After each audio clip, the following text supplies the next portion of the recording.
Lucas siempre creyó que la ausencia de su padre era solo una de las injusticias más comunes de la vida. Nunca hubo un nombre, nunca hubo una historia, solo una frase seca repetida a lo largo de los años.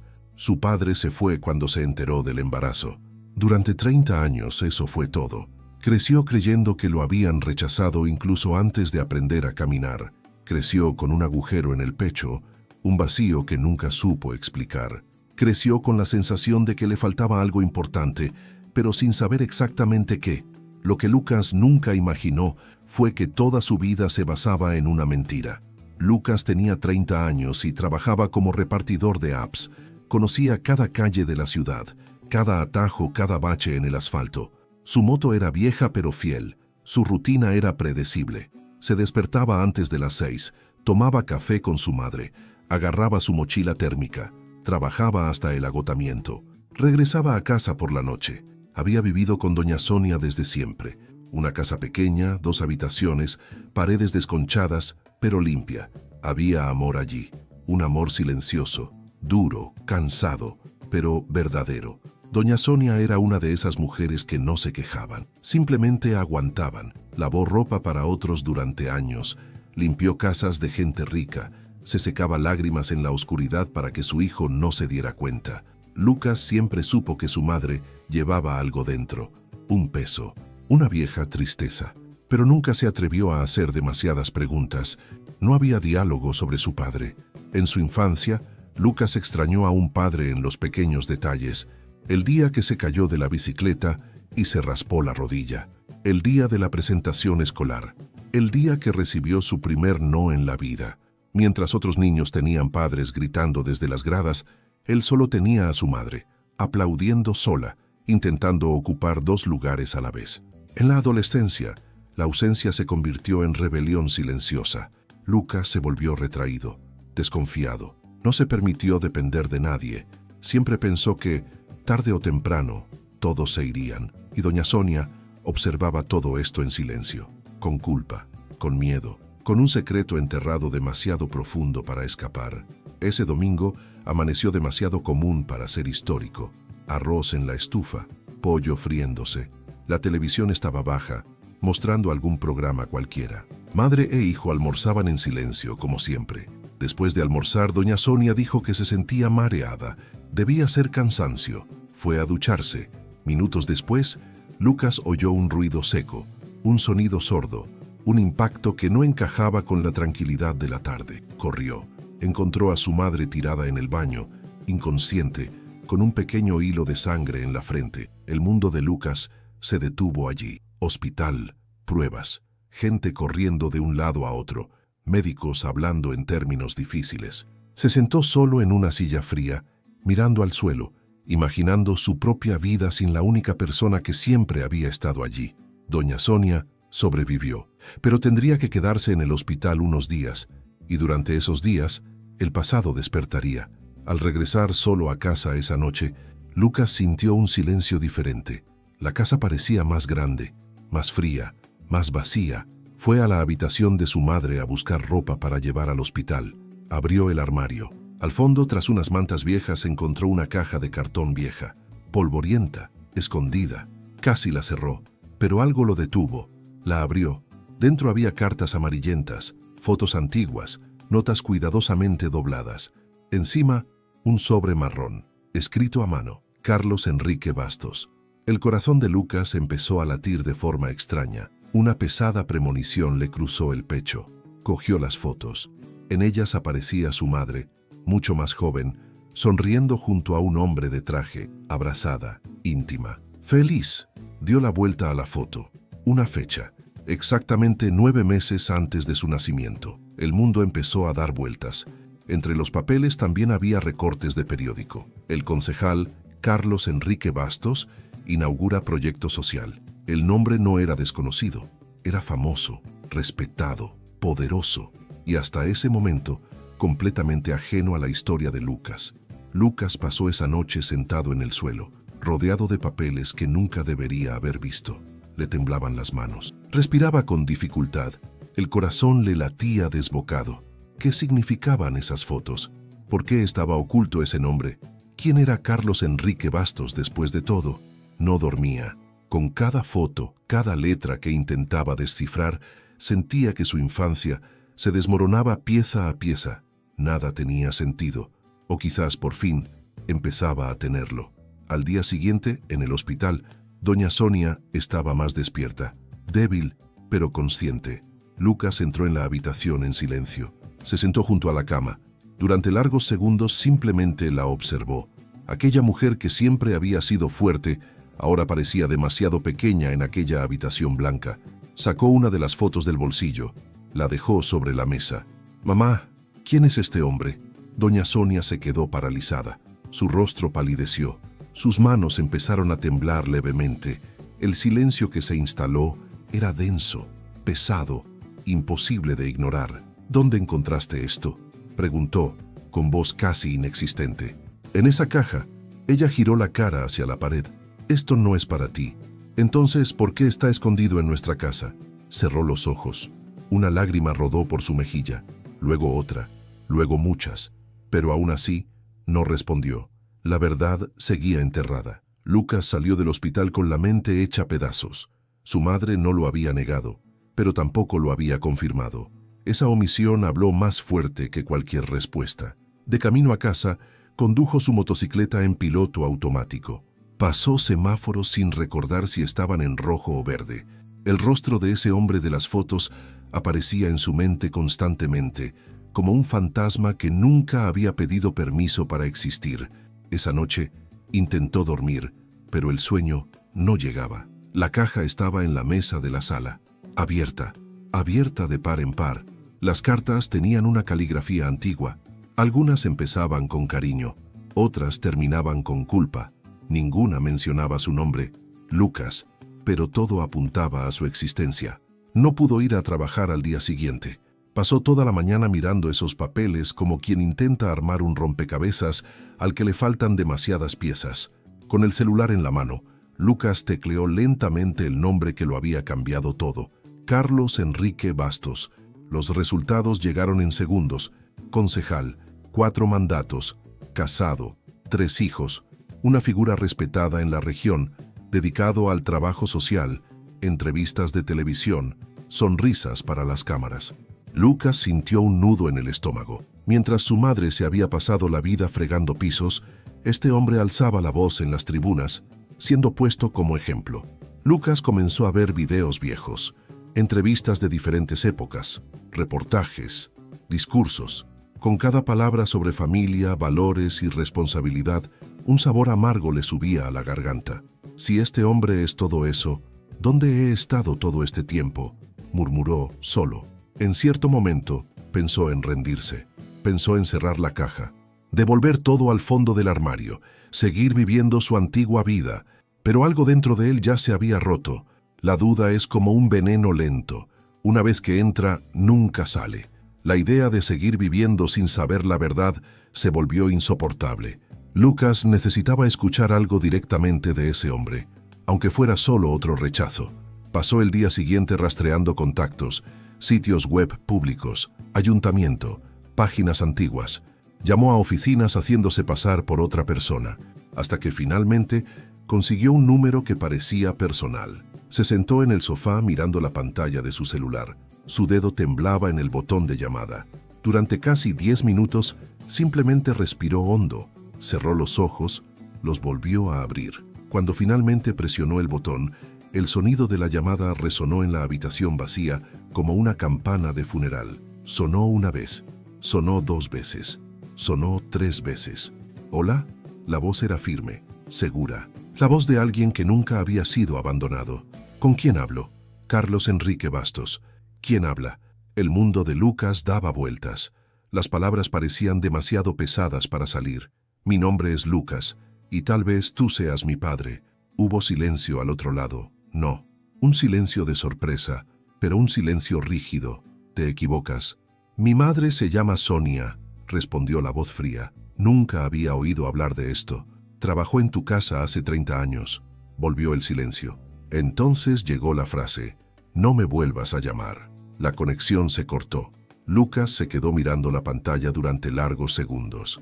Se sintió como un niño abandonado por segunda vez, solo que ahora, conscientemente. En las horas siguientes, Lucas no lloró.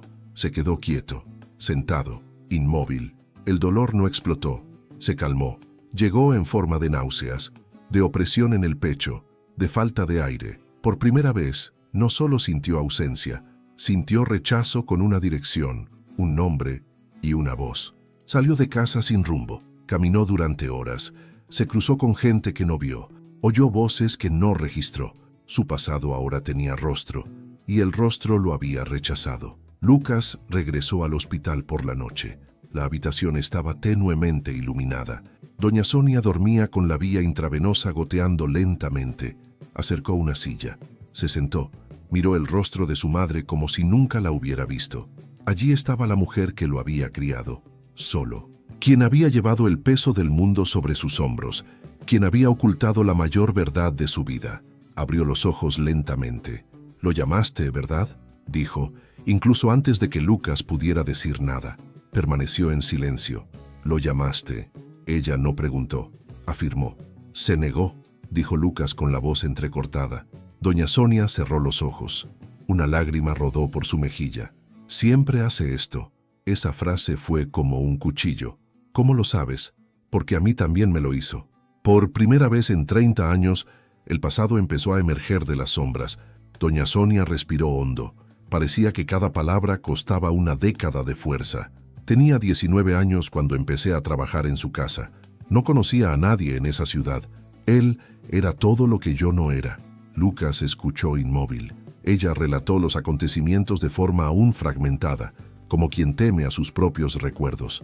Al principio fue amable, luego vino con promesas. Yo era joven, estaba solo, y le creí. Se detuvo. Levantó los ojos llorosos hacia su hijo. Pero eso no cuenta ni la parte más fea. Lucas sintió que se le encogía el corazón. Regresó a casa esa noche, con la mente aún más confusa. Ya no se trataba solo de un padre ausente. Se trataba de un amor oculto, de promesas, de manipulación, de algo mucho más profundo sobre sus orígenes. Lucas no podía dormir. Tenía miedo de odiar a su madre. Tenía miedo de odiarse a sí mismo. Tenía miedo de todo lo que estaba por venir. El pasado apenas comenzaba a hablar, y lo que decía ya dolía demasiado. Al día siguiente, Lucas regresó al hospital decidido a escuchar el resto. Doña Sonia parecía físicamente más débil, pero algo en sus ojos indicaba que había decidido dejar de huir de la verdad. Tras unos minutos de silencio, comenzó a hablar.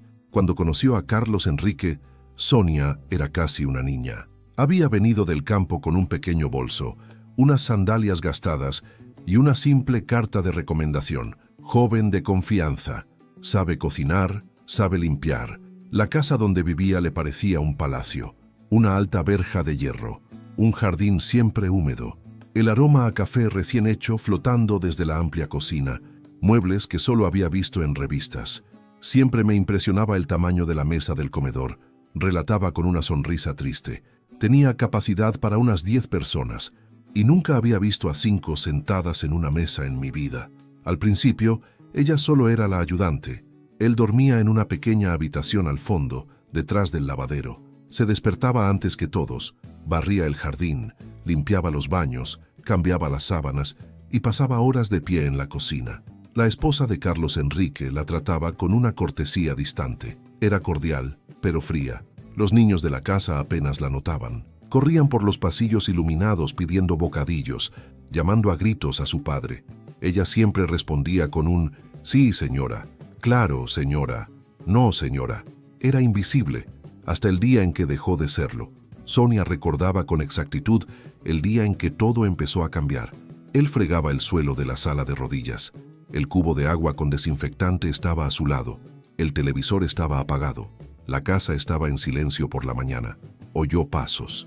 Cuando levantó la vista, Carlos Enrique estaba en la puerta, con traje y maletín en la mano, a punto de marcharse para otro día como hombre importante. «Buenos días, Sonia», se sobresaltó. Nunca la llamaba por su nombre. Normalmente era señorita, empleada, todos. «Buenos días, señor». Caminó lentamente hacia el aparador, fingiendo arreglar alguna llave, pero en realidad observaba su trabajo, su pelo recogido al azar, su ropa sencilla, su piel sudorosa por estar siempre en movimiento. «Es usted muy meticulosa. Esta casa nunca ha estado tan limpia». Se sonrojó. No estaba acostumbrada a los cumplidos. «Gracias, señor». Él sonrió de otra manera. Una sonrisa que no era la de un jefe. Era la sonrisa de un hombre. «Si necesitas algo, puedes hablar conmigo directamente. No tienes por qué tener miedo». Después de eso, empezó a saludarla todos los días. Primero con un rápido «buenos días», luego con preguntas. «¿Dormiste bien? ¿De dónde es tu familia? ¿Ya te has adaptado a la ciudad?». Pequeñas atenciones que para una chica solitaria y necesitada valían su peso en oro. Sonia, sin darse cuenta, empezó a abrirse, empezó a responder, riéndose de algunos chistes. Encontrando hermosa la forma en que él le hablaba mirándola a los ojos, fue el comienzo de la trampa. Con el tiempo, los cumplidos se volvieron más directos. «Tu sazón es mejor que la de cualquier restaurante. Mi casa no sería la misma sin ti. Mi esposa siempre está ocupada, pero al menos puedo contar contigo». Las palabras justas, dichas a la persona justa, en el momento justo. Empezó a olvidar cosas por el camino. La chaqueta en el respaldo de la silla, la corbata en la cocina, los documentos en el área de servicio. Siempre regresaba con una sonrisa. «Mira, aquí estoy otra vez molestándote». Sonia rió nerviosamente. Una noche, después de que todos se hubieran dormido, ella todavía estaba en la cocina guardando los platos, cuando oyó su voz a sus espaldas. «Nunca paras, ¿verdad?». Se sobresaltó. «Ya casi termino, señor». «Te mereces más que esto», dijo. «Más que trabajar tanto». No respondió, porque en el fondo quería creerle. Esa noche, cuando se acostó en el pequeño colchón de la trastienda, se llevó las manos al pecho. El corazón le latía con fuerza. No sabía cómo expresarlo, pero fue la primera vez que sintió que alguien la veía. Con el tiempo, Carlos Enrique empezó a buscar oportunidades para estar a solas con Sonia. Su esposa viajaba con frecuencia a otra ciudad para visitar a su madre enferma. Cuando eso ocurría, él inventaba excusas para enviar a los niños a casa de amigos o a actividades extraescolares. La casa estaba vacía. Llegaba antes. «Siéntate un rato, Sonia. Tú también eres humana, ¿sabes?». Ella se sentaba en el borde de la silla, incómoda con las manos en el regazo y la mirada baja. «No te preocupes, no muerdo». Poco a poco, la formalidad se desvaneció. Él empezó a preguntarle por sus sueños. «¿Has pensado alguna vez en estudiar? ¿Nadie te ha ayudado nunca a hacer algo por ti misma? Mereces una vida mejor que esta». Cada frase sonaba como una caricia al ego herido de una niña que creció escuchando que no llegaría a nada. Una tarde, habló de matrimonio. «Mi matrimonio terminó hace años. Solo estábamos juntos por las apariencias. Duermo en otra habitación. Ya no hay amor». Sonia escuchó con el corazón en llamas. «¿Por qué no se separan entonces? Las cosas no son tan sencillas», dijo él con un suspiro triste. «Están los hijos, la carrera, la imagen». Y entonces llegó la frase que la dejó sin aliento. «Pero contigo me siento viva de nuevo». Ella lo creyó. Lo creyó porque necesitaba creer en algo que dijera que, por primera vez, había sido elegida. El primer beso no fue planeado, al menos no por su parte. Estaban en la cocina, ella lavaba platos. Él estaba apoyado en la encimera, fingiendo tomar café. Ella dijo algo simple. Él rió. Se acercó demasiado para ser solo el jefe. Él puso su mano sobre la de ella para recoger el trapo de cocina. Ella se quedó paralizada. Permanecieron en silencio unos segundos, mirándose. Entonces la besó. Al principio rápido, luego con más intensidad. Ella retrocedió, asustada. «No puedo. Soy tu empleado». Él le tomó el rostro entre las manos. «Eres mucho más que eso. Eres lo único real que tengo». Las palabras dulces en un oído necesitado pueden causar estragos. A partir de entonces, empezaron a verse en secreto. Habitaciones de hotel baratas en barrios lejanos. Viajes a la parada de autobús que terminaban en desvíos estratégicos. Tardes en las que ella salía temprano con alguna excusa. Durante meses, Sonia vivió una realidad paralela. De día, era la criada que limpiaba los vestigios de una familia perfecta. De noche, era la amante de un hombre que decía que lo cambiaría todo por ella. Carlos Enrique pintaba imágenes en la mente de Sonia. «Cuando me separe, compraré una casita solo para los dos. Ya no tendrás que trabajar así. Te ayudaré a estudiar, a terminar tus estudios. Nuestro hijo tendrá todo lo que yo no tuve. Él la llamaba nuestro hijo mucho antes de que se quedara embarazada. Ella le creyó. Empezó a imaginar ropa de bebé. Empezó a imaginar una habitación sencilla, pero llena de amor. Empezó a imaginar que por fin pertenecía a algún lugar. Cada noche, en la pequeña habitación del fondo, se acostaba y se decía a sí misma: todo va a estar bien. No puede ser mentira. Él no puede ser como los demás. Pero sí podía. Y lo era. Los síntomas empezaron poco a poco. Cansancio desmesurado, náuseas matutinas. El olor a fritura le daba náuseas. Pensó que era estrés. Una amiga de otra casa donde limpiaba le sugirió: hazte una prueba, Sonia, quizás. La prueba de farmacia se hizo en el pequeño baño de la sencilla casa donde dormía en la parte de atrás. Le temblaban tanto las manos que casi se le cae. 2 líneas. Claramente. Se sentó en el suelo frío. Le temblaban las piernas. El corazón le latía con fuerza. Lloraba de desesperación y alegría a la vez. Esa noche apenas durmió. Estaba embarazada y estaba segura de quién era el padre. Sonia esperó el momento oportuno. Su esposa e hijos se habían ido de fin de semana. La casa estaba en silencio. Carlos Enrique había dicho que volvería temprano de la oficina. Preparó café, puso la mesa, caminó por la cocina, ensayando mentalmente cómo se lo diría. Llegó, dejó la chaqueta en la silla, se aflojó la corbata. «Te ves raro», comentó. Respiró hondo. «Necesito decirte algo». Él rió. «Has tenido esa cara desde que llegué. Dime, ¿estás embarazada?» Se quedó paralizada. No esperaba que lo dijera así. «Lo estoy», respondió con los ojos llenos de lágrimas. Esperaba que sonriera, que la abrazara, que dijera: «Es nuestro bebé». Pero su rostro se quedó en blanco, como si alguien hubiera apagado la luz interior. Se sentó lentamente. «Esto es un problema». La palabra lo golpeó como una piedra. En los días siguientes, cambió. Ya no había más mi amor, mi vida, nuestra familia. Había silencio, distancia, frialdad. Empezó a llegar a casa más tarde, evitando estar a solas con ella, ignorando sus miradas. Cuando por fin habló, fue cruelmente práctico. «No puedo separarme ahora. Tengo elecciones próximamente. Tengo hijos mayores. No puedo echarlo todo por la borda por un solo error». Un solo error. Así se refería a ella. Y por extensión al bebé que llevaba dentro. Sonia sintió que el suelo se abría bajo sus pies. «Pero dijiste...» «Dije muchas cosas», la interrumpió bruscamente. «Sabías en qué te metías». Ella no lo sabía, nunca lo supo. Tras la revelación del embarazo, Sonia sintió que la temperatura de la casa grande había cambiado. No en el clima, sino en el ambiente emocional. Todo parecía más pesado, más hostil. Carlos Enrique ya no la llamaba cariñosamente por su nombre. Había empezado a evitar el contacto visual. Las notas cariñosas desaparecieron. Las escapadas cesaron. Las reuniones secretas se convirtieron en un lejano recuerdo. Empezó a tratarla como a una simple empleada. El suelo de la sala no estaba bien limpio.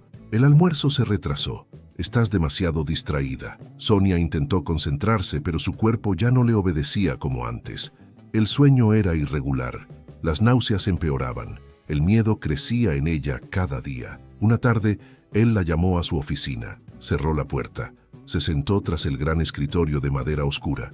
Ella permaneció de pie, con las manos entrelazadas, en una postura humilde. «Tenemos que resolver esta situación con madurez», dijo sin rodeos. «No puedo responsabilizarme de esta niña. Mi familia no puede saberlo. Mi carrera no puede arruinarse por esto». Sonia tembló. «Pero es tu hija». «No digas eso», la interrumpió. «Esto queda entre nosotros». En ese momento, Sonia comprendió que estaba sola, completamente sola. Unos días después, no la llamó para hablar, la llamó para tomar una decisión. Extendió un grueso sobre marrón sobre la mesa. «Aquí tienes suficiente dinero para que empieces una nueva vida. Te irás de la ciudad, dirás que conseguiste trabajo en otro lugar y no volverás a aparecer». Sonia miró el sobre como si fuera una bomba a punto de explotar. «¿Y el bebé? ¿El bebé también se va?», preguntó con la voz entrecortada. «¿Me estás echando?» «Tengo un problema». La palabra «problema» volvió a dolerle. «Si te quedas, te arrepentirás», dijo con frialdad. «Soy una figura pública. Nadie te creerá. Solo perderás». La amenaza no necesitaba ser descarada. Solo necesitaba ser cierta. Sonia tenía 20 años, estaba embarazada, sin estudios, sin familiares en la ciudad, sin apoyo. Recogió el sobre con manos temblorosas. Ese día se llevó algo más que dinero. Se llevó vergüenza, miedo y un dolor que la perseguiría durante décadas. Sonia salió de casa esa misma semana, empacó algo de ropa, conservó algunos recuerdos, ninguna foto, ningún objeto personal que delatara su presencia. Salió al amanecer. Carlos Enrique no apareció a despedirse. Nadie lo hizo. Tomó un autobús interurbano con una pequeña maleta y una barriga aún invisible para los demás, pero enorme para ella misma. Durante el viaje, lloró en silencio para no llamar la atención de los pasajeros. El futuro ya no tenía forma, solo un largo camino por delante y un bebé creciendo en su interior. Sonia regresó a un pequeño pueblo donde nadie conocía su historia. Encontró trabajo limpiando casas. Vivió sin pagar alquiler en una habitación sencilla que le prestó un conocido lejano. Trabajó hasta el último mes de su embarazo. Fregaba pisos con dolor de espalda, subía escaleras con las piernas pesadas, se tragaba las lágrimas para no perder lo poco que había logrado. Por la noche, sola, se pasaba la mano por la barriga y le decía a su hijo: «No tienes la culpa de nada. Mamá te cuidará con todo lo que tiene, aunque el mundo sea cruel con nosotros». A veces sentía rabia por Carlos Enrique, otras veces enojada consigo misma, pero nunca sintió enojo con el bebé. Él era su única luz en ese momento oscuro. Una mañana lluviosa de martes, comenzaron las contracciones. Sonia fue trasladada de urgencia a un hospital público, sola, sin esposo, sin familiares. El parto fue largo, el dolor intenso, el miedo aún mayor. Cuando el llanto del bebé finalmente resonó en la fría habitación, ella lloró. «Es un niño», dijo la enfermera. Sonia sostuvo al bebé en sus brazos por primera vez, todavía cubierto de sangre, aún húmedo de vida. «Lucas», susurró. En el momento del registro, el empleado preguntó: «¿Nombre del padre?». Se quedó paralizada. El mundo parecía esperar su respuesta. «No hay ninguno», respondió con voz firme a pesar de las lágrimas.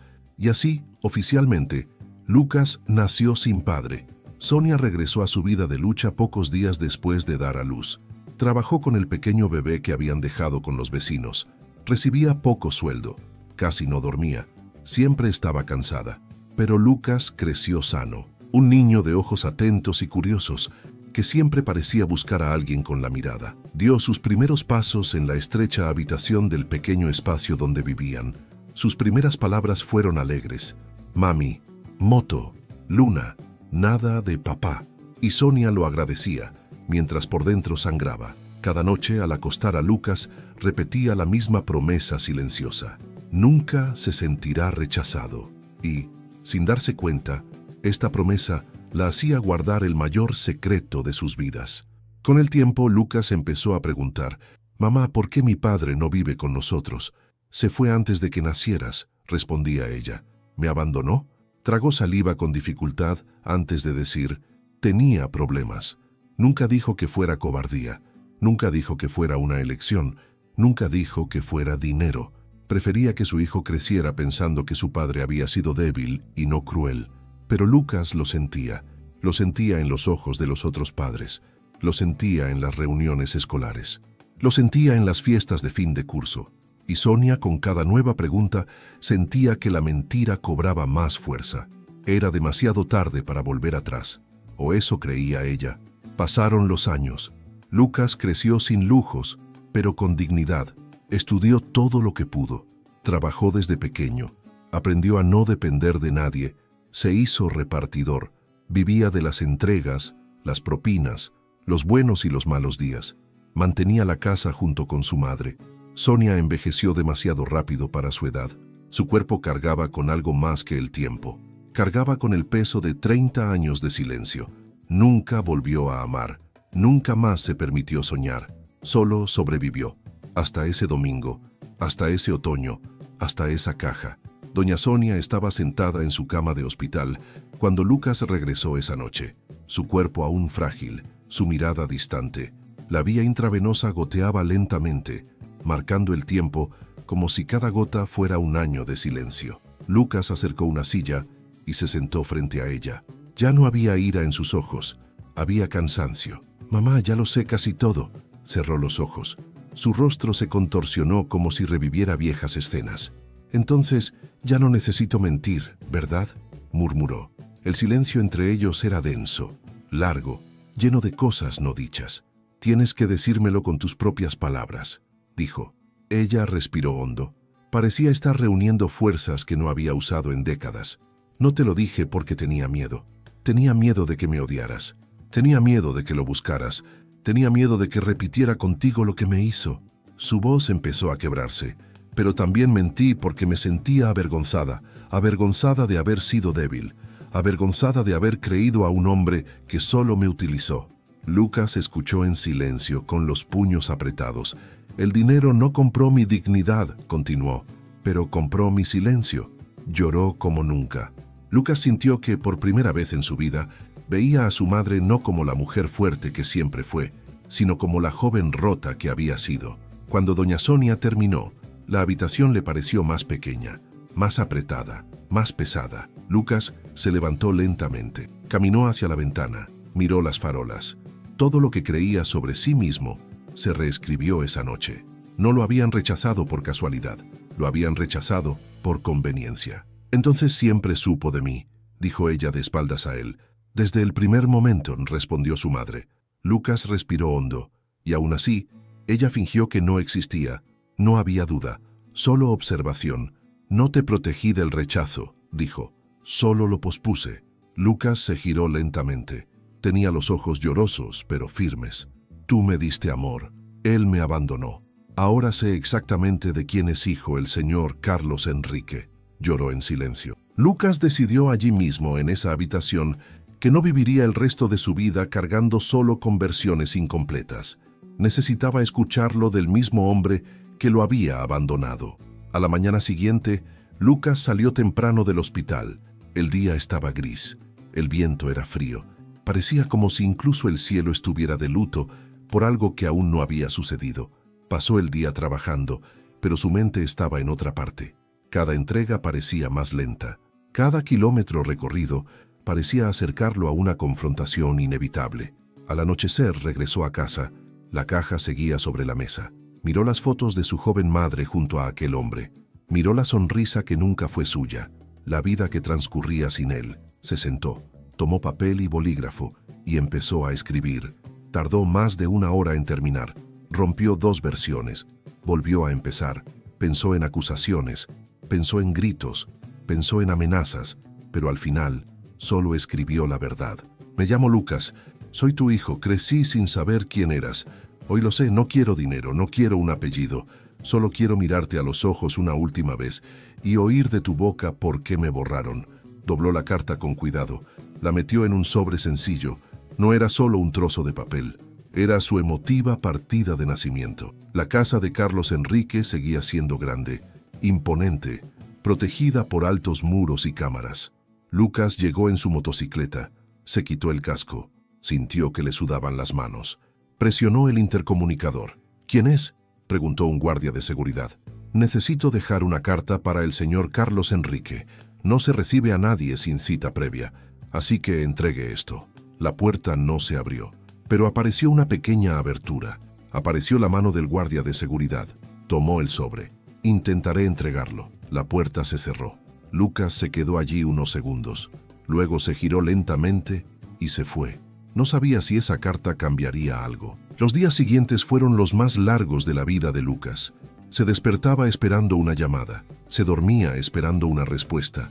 Trabajaba esperando algo que nunca llegó. Su madre ya había recibido el alta del hospital. Estaba en casa, recuperándose. Observaba a su hijo en silencio. Veía la ansiedad en sus más mínimos movimientos. Veía el miedo disfrazado de normalidad. «Si no aparece», empezó. «Seguiré viviendo», respondió Lucas. «Pero ya no voy a fingir que nada de esto pasó». Pasaron 3 días. Ninguna noticia. Al 4.º día algo cambió. Lucas estaba haciendo una entrega a un edificio comercial cuando vio a una mujer parada cerca de su motocicleta, mirándolo fijamente. Era joven, elegante, bien vestida. Al acercarse, ella respiró hondo. «¿Eres Lucas?». «Sí». Tragó saliva con dificultad. Me llamo Ana. Mi padre recibió tu carta. Lucas sintió que se le aceleraba el corazón. Quiere verte. Esas palabras cayeron como un trueno. ¿Por qué ahora?, preguntó Lucas. Ana bajó la mirada.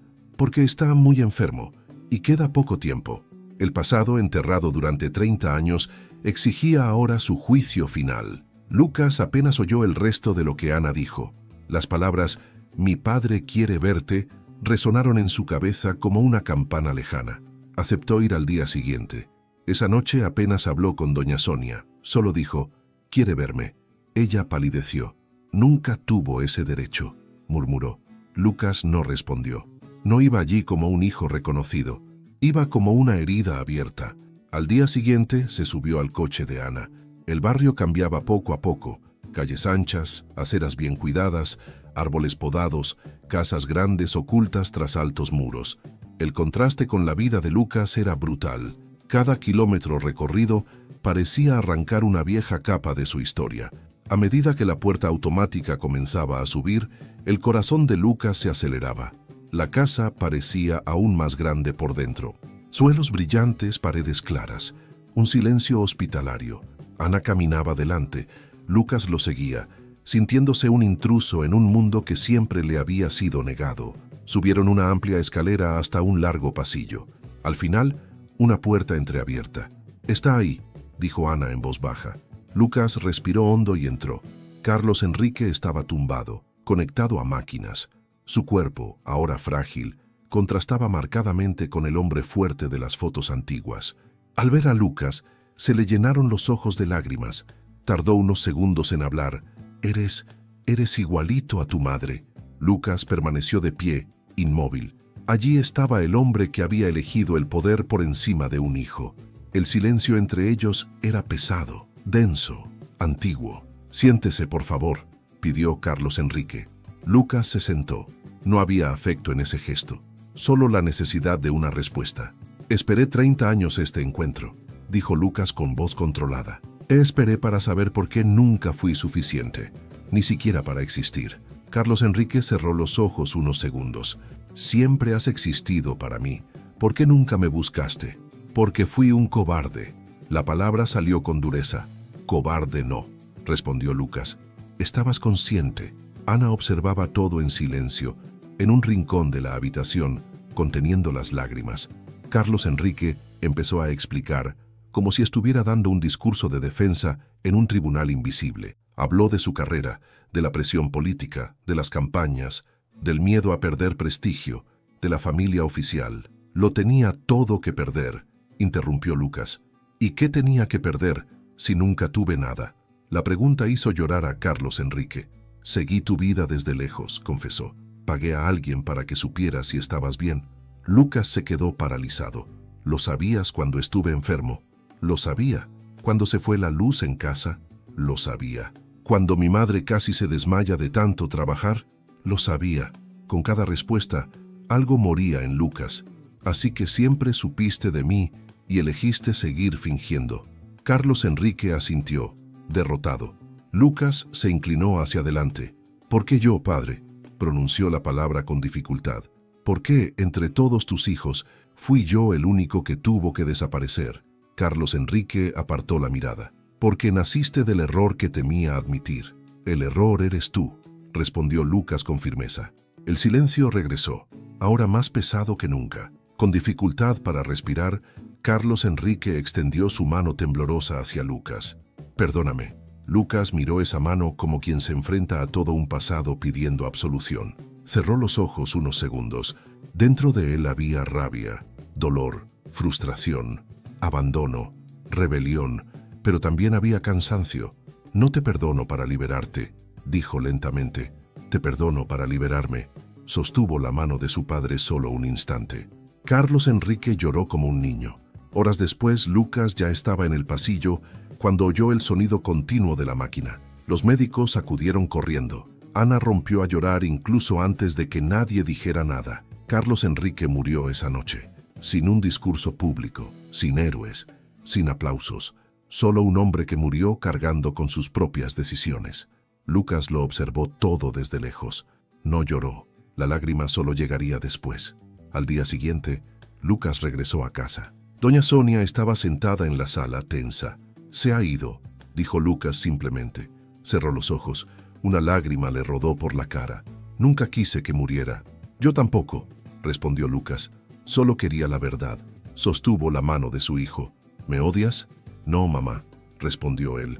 «Lo que me mató por dentro durante 30 años no fue tu mentira, fue la ausencia de verdad, y ahora existe». Días después, madre e hijo regresaban del hospital a recoger los resultados de pruebas antiguas. Lucas conducía despacio. En medio de la carretera detuvo el coche. El cielo estaba naranja, rojo y dorado. El sol se despedía lentamente en el horizonte. Bajaron del coche y se quedaron allí, uno al lado del otro, en silencio. «Debería haber sido más valiente», dijo doña Sonia. «Lo fuiste», dijo Lucas. «Criaste a un hijo solo en un mundo que no perdona». Apoyó la cabeza en su hombro. «Eres mi mayor éxito». Y no tener padre no lo borró. La ligera brisa mecía los árboles. El silencio ahora era apacible. La vida de Lucas no cambió por fuera. Siguió siendo repartidor. Siguió viviendo en la sencilla casa. Siguió luchando cada día. Pero por dentro, todo era diferente. Ahora sabía quién era. No por un apellido, sino porque la verdad lo había liberado. No fue rechazado por falta de valía. Fue borrado por la excesiva cobardía de otros. Y eso lo cambió todo. Lucas aprendió que la verdad no siempre trae felicidad. A veces solo trae claridad. Y la claridad duele. Pero también libera. Empezó a ver a su madre ya no como la mujer que mintió, sino como la mujer que sobrevivió. Empezó a verse a sí mismo no como el hijo rechazado, sino como el hombre que superó sus propios orígenes. ¿Acaso aún existen verdades latentes en las familias, ocultas bajo la apariencia de protección? ¿Cuántas personas crecen creyendo que no son suficientes, cuando en realidad simplemente fueron ignoradas por el ego de alguien? Si esta historia te conmovió, escribe en los comentarios. La verdad también me haría libre. Dale like a este video, compártelo con alguien que necesite escucharlo y suscríbete al canal, porque aquí cada historia tiene un camino y cada verdad puede liberarte.